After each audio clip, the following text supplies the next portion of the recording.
we're coming to the end of the school year, and I know we all deal with cases, and it can be a challenging time of year for parents, for kids, and I thought maybe we could talk about that today.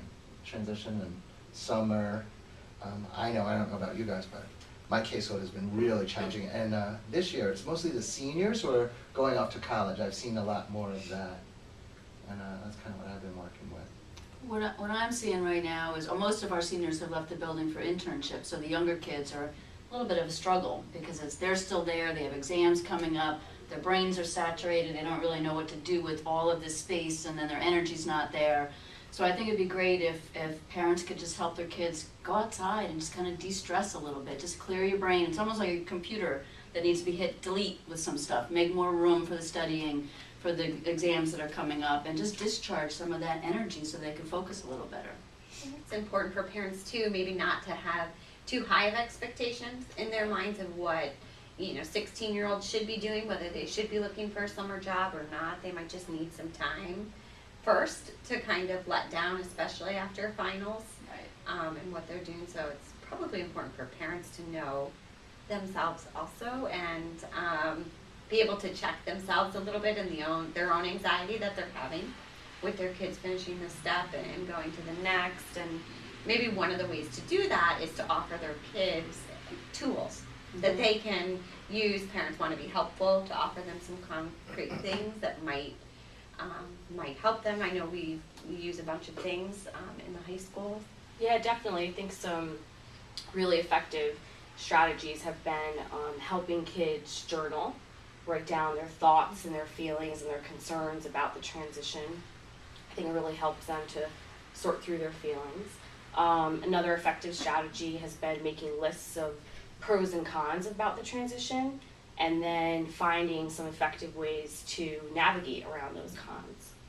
I think it's important too that the kids just know that this is normal, Mm-hmm. and that there is an end in sight. That this feeling isn't going to last forever. They will get through it, and it's okay to be stressed out about it. It's okay to be nervous. Coming from a middle school perspective, a lot of the kids that I see just seem to be more, anxious about suddenly not having anything to do, being bored.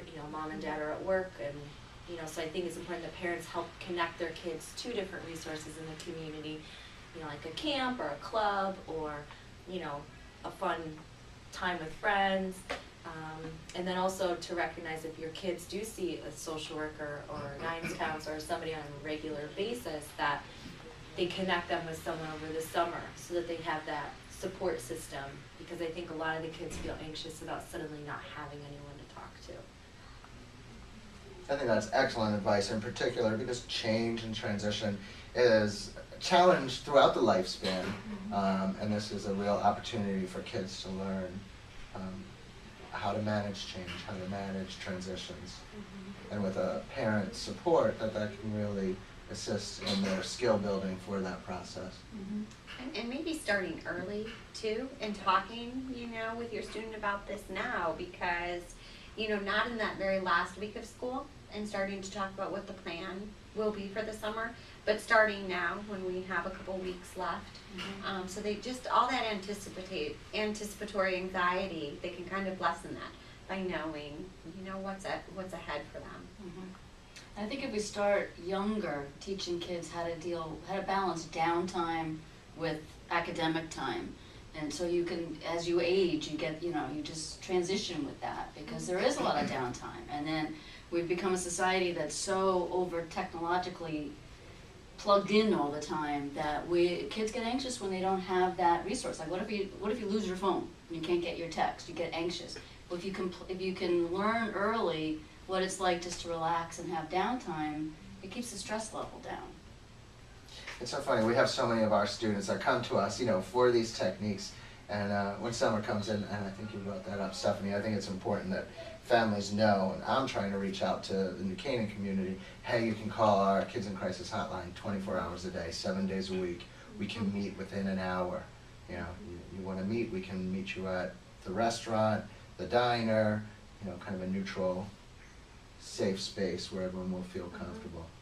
That hotline's a huge support, I know, to the kids I work with, because they just know that it's there in their back pocket if they need it, you know, if they get really stressed out.